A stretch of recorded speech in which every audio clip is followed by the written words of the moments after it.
briefing. That is correct.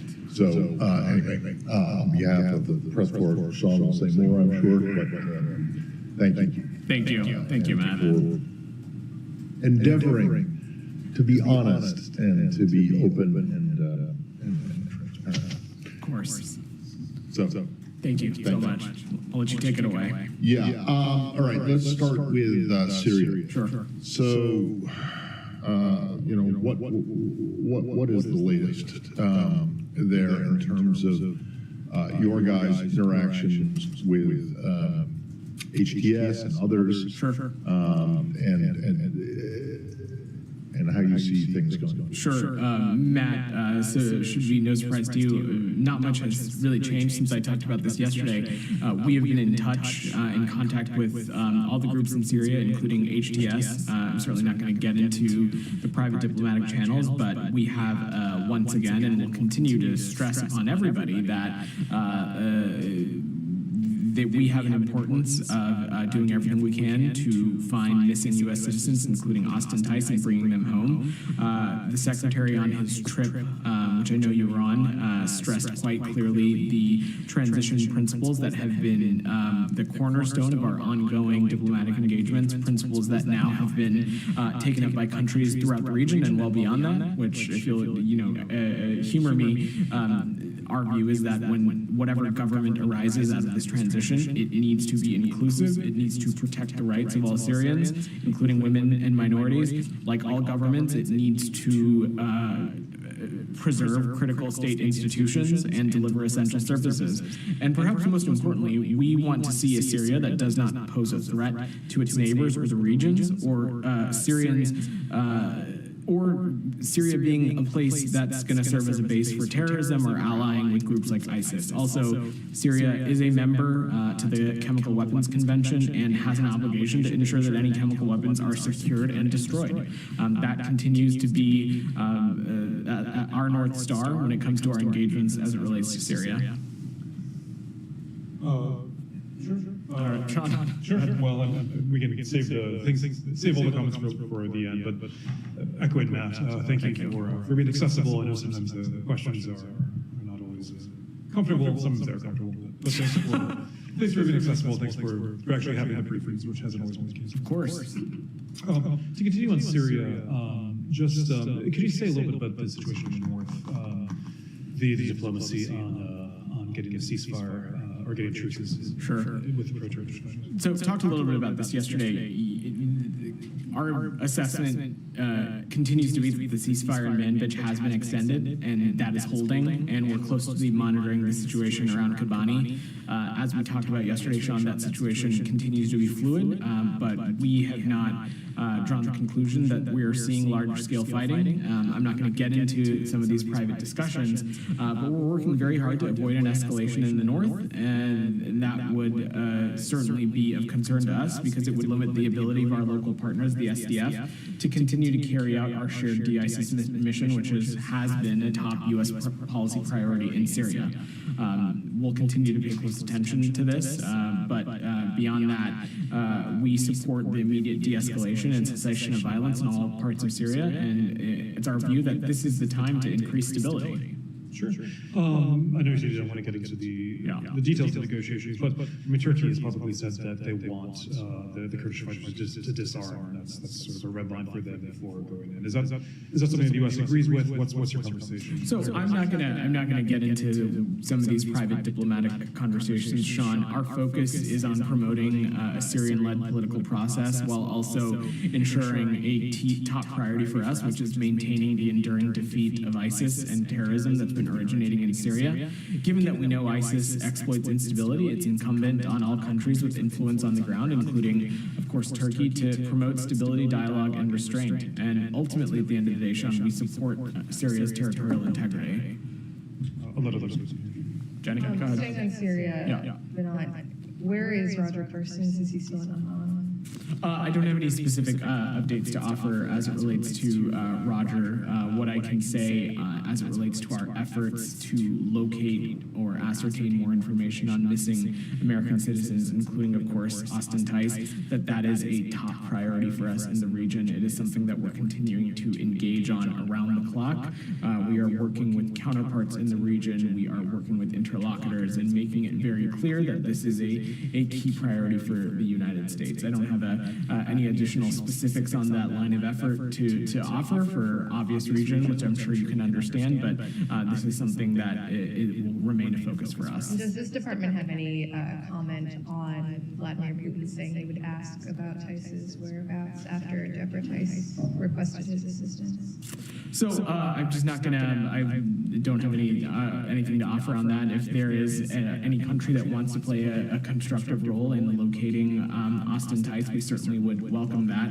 I will note, though, that for the many years that the Russian Federation has been the one to prop up the brutal Assad regime, that Mr. Putin had the opportunity to try and help ascertain the whereabouts or location or information about Mr. Tice, and hadn't done that in any of these previous instances. So I guess actions are going to speak louder than words, but Mr. Putin is welcome to do whatever he wants. What we are focused on is everything that we can do in our disposal. And then I have some on Gaza. Well, sorry, can you just back up? Roger? Yeah. Parsons? So you said you don't have anything specific. So is he missing too? He is not missing. I don't have anything to offer. where is he? He continues to be in the region, working on this very important issue. Matt, So he's not back in D.C.? Correct. Still out in the Middle East? correct. He is in the region. I don't have any other updates to offer.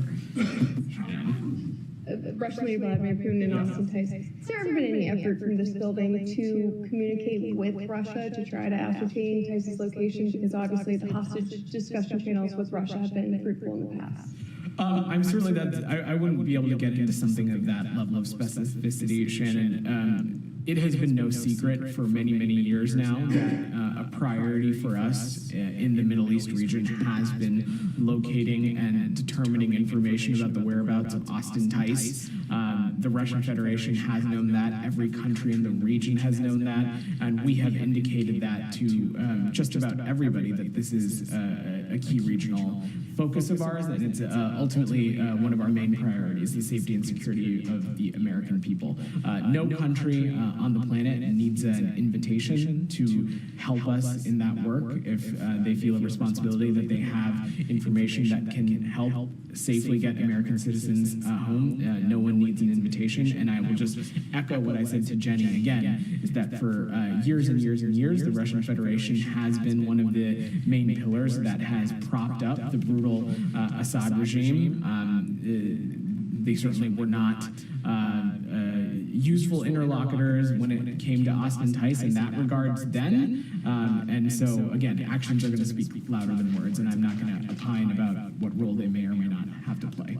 Sure, but going forward, since at least Putin's words are indicating that the top of the Russian government wants to play a helpful role now, will there be any effort by the State Department to communicate with Russia to see if those actions will follow up?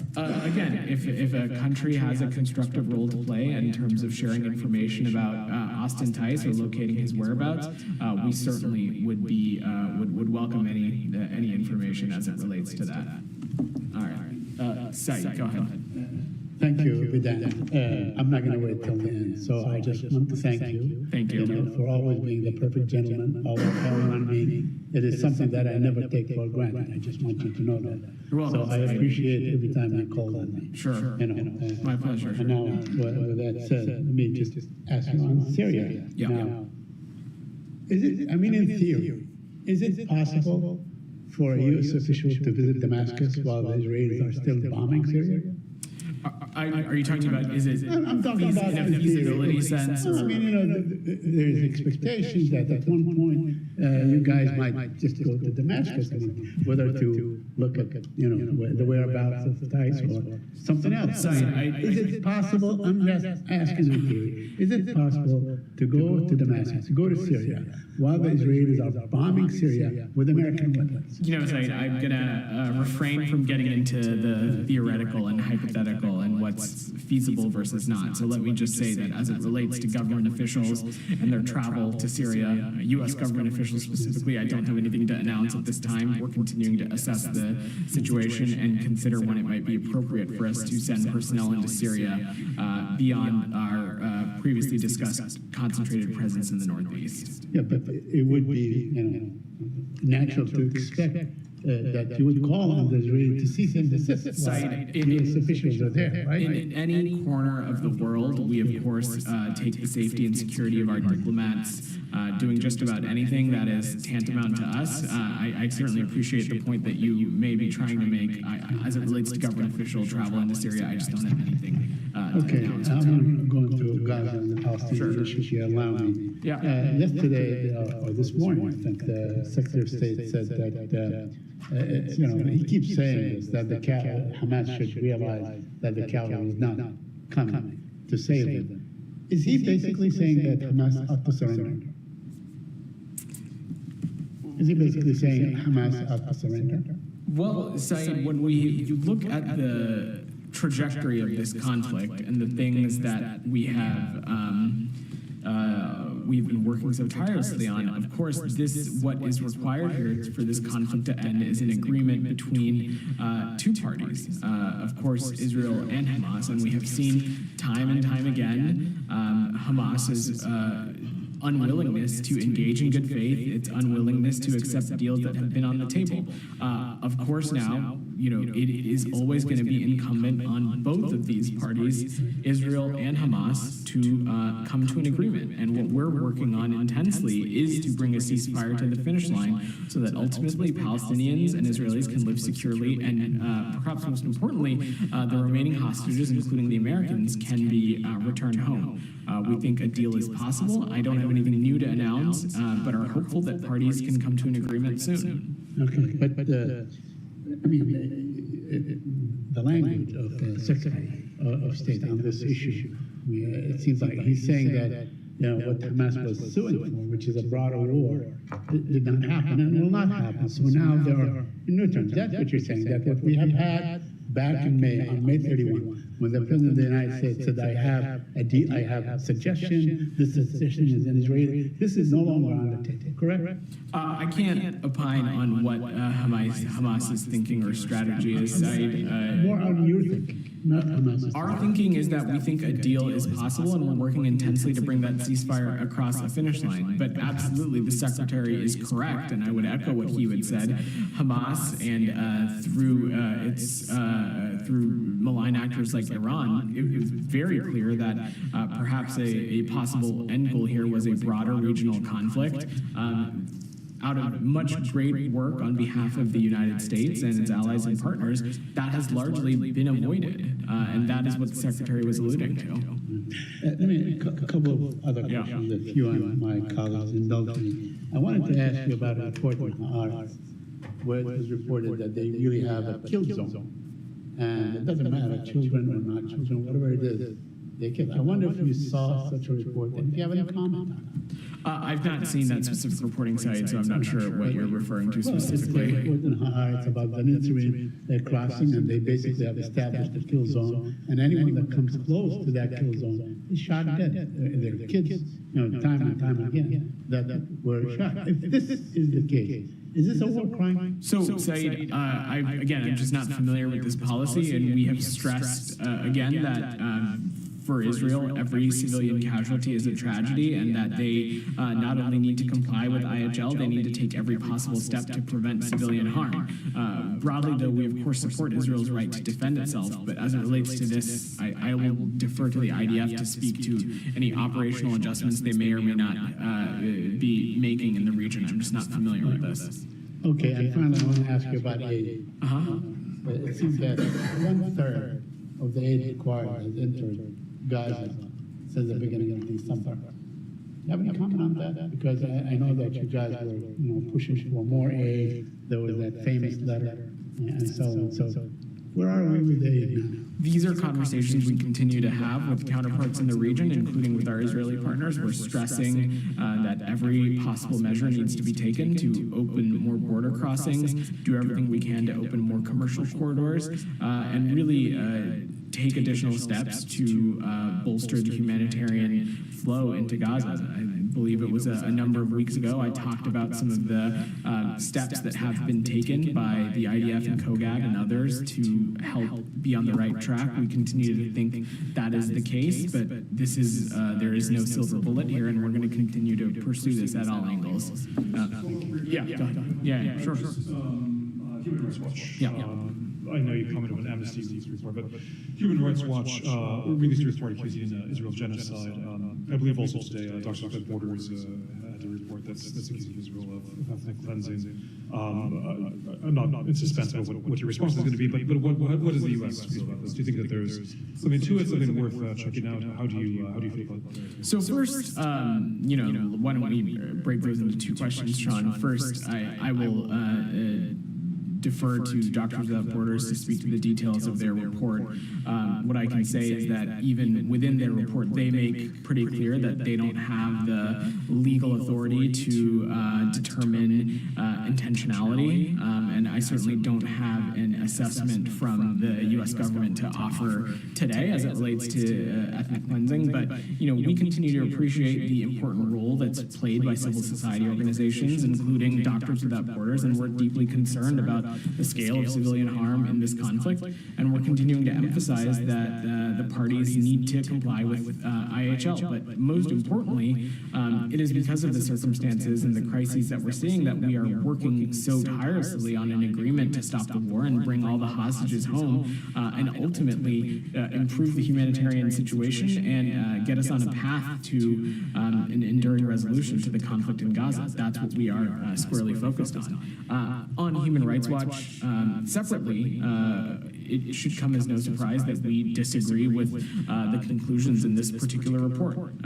Certainly appreciate the role that groups like Human Rights Watch have played over the course of this conflict, but also other conflicts around the world. We disagree with the conclusions, and we have not concurred with past findings regarding genocide, and we do not now, and we do not believe that term applies here. Now, if you all remember, when it came to the National Security Memorandum Report, NSM 20, as some of you like to call it, we previously had said that it's reasonable to assess that the IDF in certain instances didn't meet its IHL obligations. But on something like genocide, that is just a conclusion that we disagree with. We've disagreed it when other entities have come to this conclusion, and do so here. But ultimately, again, I'll stress the same point that I said in the context of Doctors Without Borders, is that we're continuing to work towards an agreement to stop the war, bring all the hostages home, and put it on a path to a resolution to the conflict in Gaza. Just briefly, one thing specifically Human Rights Watch is saying to base this on is water access, saying that, I don't have it in front of me, but that a large number of civilians likely died because of lack of water access, and what they're saying is Israeli actions causing that. What's your assessment of that? Is that a reason to, is that an equally concerning finding, and why does the U.S. not think? So certainly we need to be doing everything we can to ensure that water access is strong, and that everybody who needs water in Gaza is able to get it. That is something that we have stressed when we have talked about the influx of humanitarian aid, of the need for products like water and food and shelter and medicines. But again, specifically, when it comes to a determination of something like genocide, the legal standard is just incredibly high. And so the finding in this scenario, we just disagree with. That does not take away from the fact that there is a dire humanitarian crisis in Gaza, and it doesn't take away from the fact that, of course, there are so many in Gaza who are struggling from water scarcity, and these are the kinds of things that we're continuing to press with partners in the region, including with Israel. This report is not a lone thing. It did not come out of the blue sky. I mean, 2 weeks ago, there was the Amnesty International report saying exactly the same thing. It's genocide. Other organizations said the same thing. So you continue to dismiss this, but the facts on the ground. Organizations not affiliated with the U.S. government have the right to draw any conclusion based on their analyses that they want to, and they can. And we certainly welcome the work that they do, but on the perspective of the U.S. government, we'll will stress again, as I did stress in the scenario of Amnesty International, that this is not a conclusion that we agree with. Jen, go ahead. How is the U.S. government making these conclusions, given you have no one on the ground in Gaza?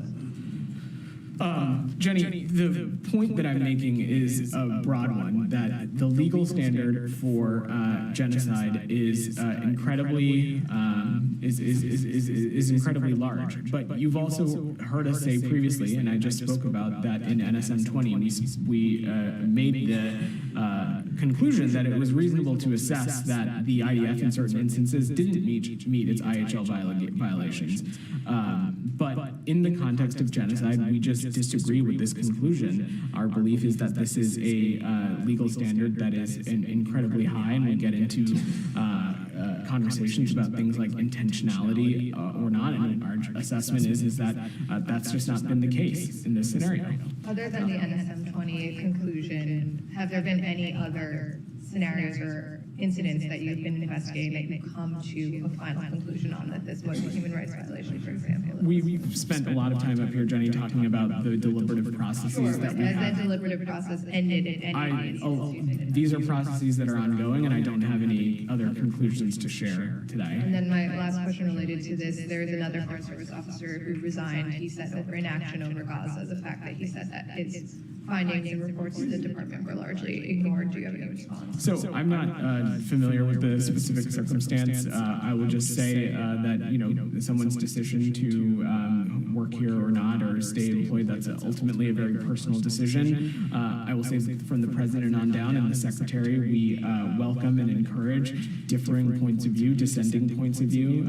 We think that the end product is, again, better public policy. This is nothing that you haven't heard me say before. And I will say that when it comes to our policy as it relates to the Middle East, particularly our policy as it relates to the conflict in Gaza, this is something that we continue to be incredibly deliberative about, and we welcome varying points of view on what our aim is. But at the end of the day, I would just say again is that we are working tirelessly to do everything we can to get the ceasefire proposal across the finish line and stop the war and bring all the remaining hostages home. Sorry.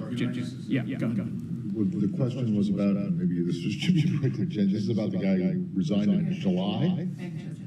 5 months, more than almost 6 months ago.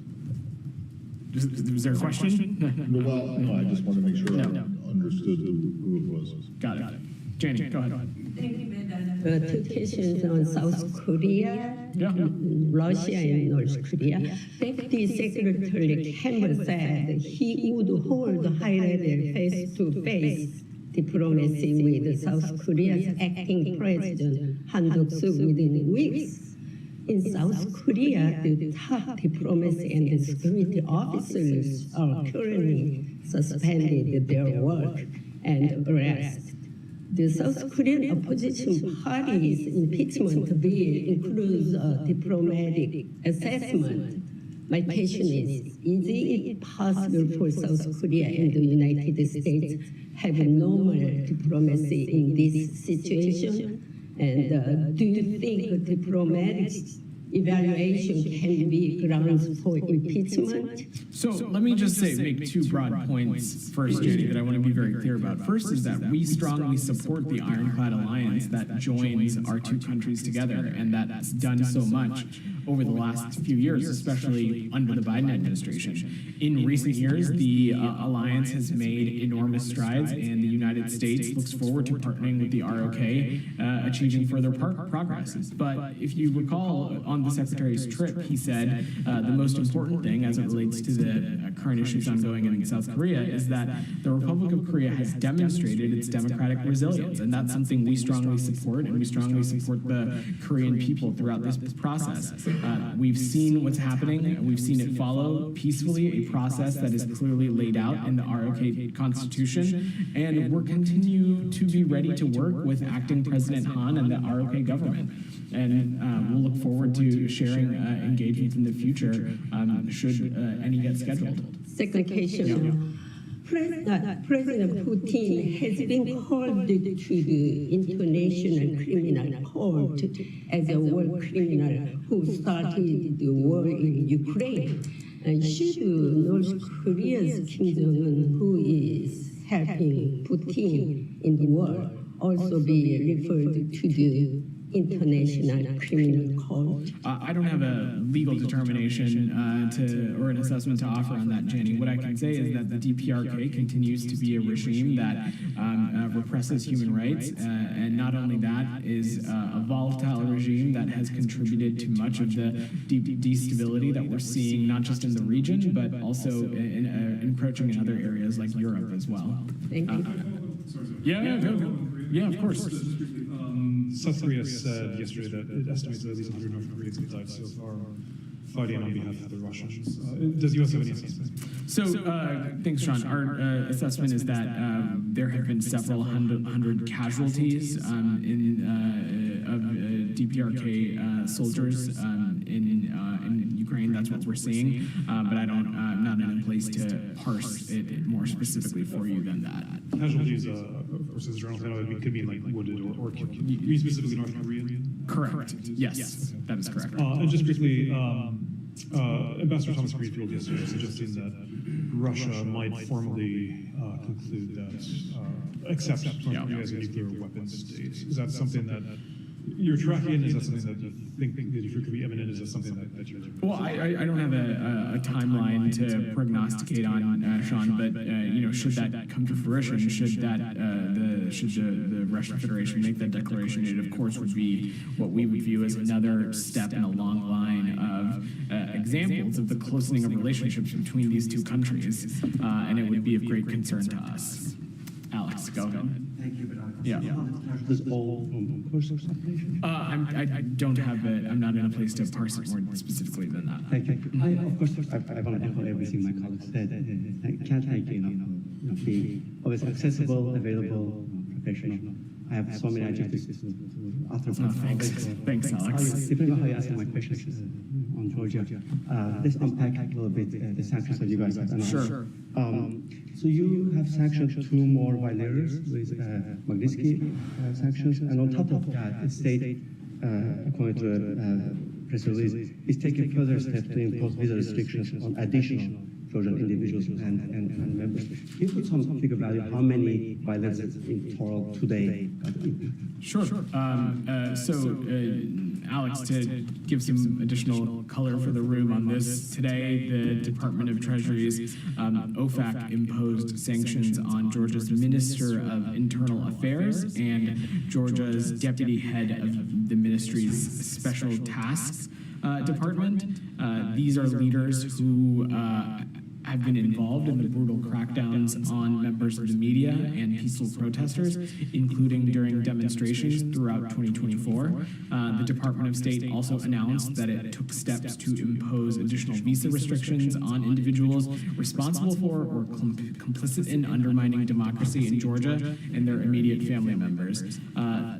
Alex, these actions follow the visa actions that we announced last week, and ultimately, this is something the United States strongly condemns Georgian Dream's ongoing brutal violence against Georgian citizens, Georgian protesters, and members of the media, human rights activists, and opposition figures. Our view is that the Georgian Dream Party has turned away from Georgia's Euro-Atlantic future, which the Georgian people overwhelmingly desire, and the Georgian Constitution envisions. We remain committed to promoting accountability for those complicit in human rights abuses and undermining democracy in Georgia.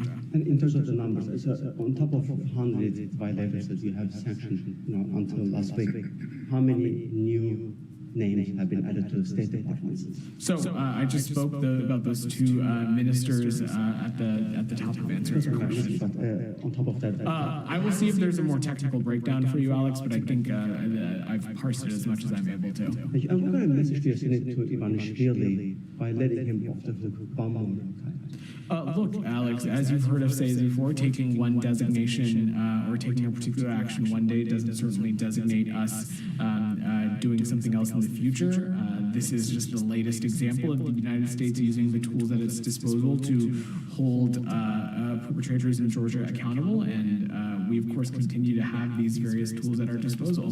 That is not the end of your comprehensive review. I'm just not going to preview potential actions. And one more, is it fair to to say that this is a reflection of bipartisan will. President-elect Trump met with President Bush a couple of weeks ago, and we have heard different statements. I'm just not gonna, I will let the incoming administration speak to its own foreign policy. What I can say is that this is a priority for us based on our values. Abia, go ahead. But Yeah. I also want to thank you for your course. professionalism, echoing my colleagues.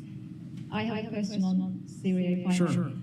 Evidence of war crimes in Syria, including, mass graves and evidence of torture at prisons, continues to emerge. I was wondering what is the U.S. position on investigating these crimes committed by the Assad regime, and are there any, actions the U.S. is planning to take regarding accountability and So the Assad, let's be very clear, the Assad regime brutalized, detained, disappeared, tortured, and killed hundreds of thousands of people in Syria. And now, at long last, the Assad regime has fallen. That is a fundamental act of justice. It is a moment of historic opportunity for the long-suffering people of Syria to build a better future for their proud country. It's also a moment of risk and uncertainty. And what we are focused on is looking to work with our partners, with the stakeholders in Syria, with the Syrian people, to seize this opportunity and manage that risk. And going forward, what we're going to do is engage with all communities in Syria to establish an inclusive transition away from the Assad regime toward an independent, sovereign Syria that respects human rights, takes all precautions to protect civilians, and upholds international humanitarian law. We want to establish an infrastructure to support Syria's neighbors, including Jordan, Lebanon, Iraq, Turkey, and Israel, should any threats arise from Syria during that period and transition. And we want to maintain our mission against ISIS and protect our forces against any threats, maintaining security of detention facilities, displaced persons camp, etc. But on the accountability on these, war crimes, do you support any, international or independent investigation into Assad regime's war crimes, potentially maybe referring him on, or the regime officials to the ICC? So, Rabia, in practicality, I'm just unsure how that would ultimately work, given that Mr. Assad is not in the country. And ultimately, that is something that it is for the future governance of Syria and the representatives of the Syrian people to determine. Make no mistake, the Assad regime is one that brutalized, detained, and killed hundreds of thousands of people in Syria. And something that we think is incredibly serious and concerning. But the Assad regime has fallen, and that in itself is an act of fundamental justice. We are now focused on doing everything we can to engage with stakeholders in Syria, first and foremost, the Syrian people, to chart a new path forward. Do you plan to, engage or cooperate with the new government in Damascus to identify these, war criminals? We are engaging on a variety of areas. Go ahead. Yeah. First of all, you have no idea how much I'm going to miss you. Oh. Whenever I ask questions about Southeast Central Asia, that's my topic. You have always a lot of words making headlines in India, Pakistan. So thank you so much. Here to help. Thank you. So with that, the Pakistani government has criticized the United States for imposing new sanctions against countries' long-range ballistic missile program, labeling the move as double standards. How would you respond to this? So let's take a step back. The U.S. is committed to maintaining the global non-proliferation regime, and Pakistan is an important partner in that. However, we have been clear and consistent about our concerns with Pakistan's long-range ballistic missile program. It is a long-standing U.S. policy to deny support to Pakistan's long-range ballistic missile program. The Department of State will continue to use sanctions and other tools to protect our national security and ensure that U.S. exporters and U.S. financial systems cannot be abused by proliferators. And it's our hope to continue to engage instructively with the Pakistani government on these issues. Many analysts in Pakistan believe that with these sanctions, the U.S. is trying to target Pakistan's nuclear program. Is it true? Does the U.S. have concerns about Pakistan's nuclear program? So these designations are based on our concerns regarding Pakistan's long-range ballistic missile program, but they don't affect other areas of U.S.-Pakistan area cooperation, which we have a great deal of. Yeah, go ahead. Thank you, Vedant. Yeah. This is Shah Hussain from Weekly Bangladeshi and television. The family members of military army officers have filed a complaint with the International Crime Tribunal against 57 people, including former Prime Minister of Bangladesh, Sheikh Hasina, in connection with the media killing in Dhaka's Pilkhana. The complaint was filed by family members by Advocate Uday Shamir, filed yesterday, or today actually, this morning. So do you have any comment on that media killing case, Sheikh Hasina? I've not seen that latest reporting, but I'm happy to check with the team and see if we can get anything for you. Sean, go ahead. Yeah, wanted to see if Paul Watson, the whaling activist, maybe this was their bingo card for No. Greenland, the Danish authorities in Greenland have freed him. They refused to extradite to Japan, which wants him. He's a U.S. citizen. Does the U.S. have any comment on this? We don't. This is largely, it seems like a matter for other jurisdictions. I'm happy to check if we have any perspective to offer, but don't have anything to share as it relates to this in the back. Yeah. Announced against Pakistan's entities contributing to ballistic missile. Had it not be better if it would have been resolved diplomatically? Do you think that these restrictions will have any kind of restricting effect on Pakistan? So I kind of just answered that question. Look, these sanctions are in place because of our long-standing concern about Pakistan's long-range ballistic missile program. It is not meant to color the other areas of cooperation that we have between the United States and Pakistan. We expect those areas to continue to go forward. Taka, you had your hand up. Yeah. Today, he took us 76 questions, and he said Russia is ready for negotiation and compromise with Ukraine. So how do you take that his comment? I don't think anything. I don't really take anything or have a particular reaction. We have long said that it is up to the Ukrainian people and the Ukrainian government to decide what path it wants to take as it relates to the ongoing conflict in Ukraine. This administration has been proud to be to unearth the kinds of assistance that we've had economically, militarily, and others to continue to support our Ukrainian partners. And our focus is doing everything we can to continue to put them in the strongest position possible. Go ahead. Thanks. Two quick questions. One, if you want to talk about U.S. and India space delegation, what are we doing about this space agreements and missions? Can you be a little bit more specific about what you're referring to? There were Indian ambassador and deputy secretary. They went to Houston as far as a delegation for space mission or space agreements between the two countries. Yeah, so we put a readout out about Deputy Secretary Campbell's travel to Houston. He was accompanied by Principal Deputy National Security Advisor John Feiner and Ambassador Quatra. They had some important engagements with space officials related to India, and I would just point you back to that readout.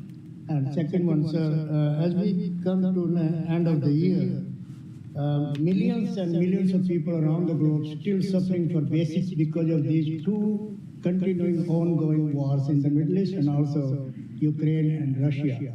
So they are hoping still when these wars will end and they will have better lives ahead for them. So that is something that we are focused increasingly on, is doing everything we can in the context of Ukraine to make sure our Ukrainian partners are in the best position possible, that they are continue to be in a place of strength. We have stressed that no decision about Ukraine can be made without Ukraine as part of that conversation, with that part of the table, and that will continue to guide our strategy going forward. Thank you. Go ahead. Yeah. Thank you very much. Pakistan's Ministry of Foreign Affairs called double standard what you did with the Israel sanctions. So I have a broad question. So you sanctioned Georgian Interior Ministry because of undermining democracy. Meanwhile, you sanctioned Pakistan ballistic missile program, but Pakistan called it necessary for strategic defense. So at the very moment, you have a big embassy in Pakistan and they have observations and they overlook November 26th incident in Pakistan. There are actors who are undermining democracy over there. They are attacking, crackdown on protesters. So categorically you are doing things that are linked with Pakistan strategic defense. But regarding democracy, you have some different standards. So isn't that double standard we can say? No, not at all. And I think it's highly inappropriate to try to compare situations in countries as if they are apples and apples. That is simply not the case. Each country is different. Each circumstance is different. These sanctions that we made in Pakistan are rooted in, as I have said now 3 times, our long-standing concerns about their long-range ballistic missile program. It is not a bearing on other areas of cooperation between us and Pakistan, and our sanctions in Georgia have been in large part because of the crackdown that we have seen and the turn that we have seen the Georgian Dream Party take, which in our view is not just a turn away from Georgia's constitution, it's a turn away from the will of the Georgian people. And ultimately, though, we of course are going to stress the importance of democracy and governance everywhere in the world. Go ahead, Alex. We'll give you the last question. Yeah, please. Sorry? Azerbaijan, Armenia, peace efforts. You guys have invested immensely to this peace efforts. You told me a number of times on Parliament, this is the topic secretary personally was interested in. How frustrated are you that your efforts not panned out? You know, Alex, we try not to focus on frustrations and just continuing to do the work. Secretary Blinken has long said on a lot of areas that it's the so many days of just hard work until something comes to fruition. I probably really butchered that quote, so you'll forgive me. But this continues to be an area of vital importance to this administration and to this secretary, and we'll continue to work at it till our last day in office. Okay. Yeah. There is at least one lawsuit, I believe, that's being filed today on behalf of Palestinians, Palestinian Americans, LPRs, and family members. It basically is suing, or is about to sue the State Department for not evacuating them from Gaza. I realize that you won't talk about any lawsuit. Sure. Is it the State Department's belief that it has a legal obligation to evacuate or rescue American citizens from places where there is conflict going on? So you're absolutely right, Matt. I'm not going to get into commenting on this, given that it is pending litigation. I'm also not going to opine on our legal obligations or not, because I am not a lawyer. But what I can say is that you don't need to be a lawyer. Does the State Department think that it has a legal obligation? I'm just not in a place to offer a legal assessment. Or to evacuate American citizens? If you'll allow me, what I am happy to offer is that the safety and security of American citizens around the world is our top priority. And in crisis scenarios, in every corner of the earth, whether it was Haiti, whether it was Sudan, whether it was Niger, whether it was Lebanon, whether it was a conflict in Gaza, Israel, we have unearthed avenues to help American citizens safely depart in creative ways, whether that means deploying additional consular officers, trying to turn on modes of transportation over land, over sea, charter flights, which we've spent a lot of time talking about. It is a top priority for us, and it is something that we will always lose sight on. I don't have a I'm not going to get into legal obligations. Right, well, exactly, but that's the whole point of the question, because I mean, if there is no such legal obligation, and I don't frankly think that there is, but if there isn't, then it would seem to me that you guys would just call for this lawsuit or lawsuits of these of this type to be dismissed out of hand. It's completely understandable that you would have some kind of, that you would feel a moral obligation or some kind of an obligation to help, but the question is whether it is a legal requirement to which I don't have an assessment for you on the legal requirements of that. So, all right. I'm gonna just, if you give me a point of personal privilege, because as Matt mentioned, and as many of you talked about at the beginning, today is my very last press briefing of the Biden administration. We are gonna be down for the holidays, as you know. Matt will be back up here in the new year, but as some of you might also be tracking, my wife and I are expecting a baby girl sometime next week. And so I will be out caring, thank you. I will be out, I'll be out caring for her for most of the remainder of the term. So this is my last time up here. It has been an honor and privilege getting to come up here regularly and take questions and talk to you all with these two flags behind me. I have so much reverence for this institution and the role that it plays in our foreign policy and our national security. I want to take a little bit of time to thank people. I will go very fast. I'm sure I will miss some folks, but you're going to entertain me because I have the space. I want to first thank my colleagues across the Department of State, especially our Foreign Service officers and Civil Service officers. They are the backbone of this department. Is more successful and our country is more secure, in my view, when they have a seat at the table. I want to especially thank the press office and the spokesperson's team, particularly Heather Fabricant, Mignon Houston, Nathan Tech, and Jennifer McEwen, who have been so key to the work that Matt and I do and have been integral to making sure that we have everything we need to come out and take your questions. I want to thank the PAOs across all the bureaus that get us ready for these briefings, that answer your questions, that answer our questions at all hours of the day. There's been so many colleagues across the department who have had my back and who've been vital to our success here. I want to give a shout out to the 7th floor leadership, Susie George, Tom Sullivan, Kurt Campbell, Rich Verma, former 7th floor leadership, Toria Newland, Wendy Sherman, Brian McCune, Derek Chalet, Liz Allen. They've been incredible partners, and I'm so glad to have had the chance to work with them. I want to thank Ned Price and Matt Miller, the two spokespersons that I've worked with up here. Getting to work with them and getting to do this job in partnership with them has been, and getting to learn from them has been one of the best parts about this job and has made this job incredibly special. I want to thank Secretary Blinken. He is a brilliant public servant and a brilliant diplomat, and it's an inspiration to come to work every day, and I will forever be humbled by his trust and confidence in me to come up here and represent him and represent the department regularly. I want to thank President Biden, Dr. Biden, Vice President Harris, and Mr. Emhoff. Getting to serve in their administration from before day one has been a dream come true. And I think this country is better for the grace, dignity, and decency that they've embodied over these past 4 years. Lastly, I would not, well, second to last, I would be remiss if I didn't mention my wife, Sneha, for her patience with me and the kinds of jobs that I have been taking for probably too many years now. I couldn't do this job and other ones like it without her support and her encouragement. And lastly, I want to thank all of you. The work that you all do to help inform American families and help them make decisions about their country and its future and the world around them is so critically important. An independent, free press is, I think, one of the most important pillars of a well-functioning democracy. I took very seriously the responsibility to come down here regularly and take your questions. I'm sure you not have always been satisfied with my answers, and I'm sure I have harassed you about headlines and deadlines and the attributions and the inclusion of relevant background, but that is how I think it's supposed to work. So working with you all has been an honor and a privilege, and hopefully you all have made me a better spokesperson in the process. So thank you. Good luck.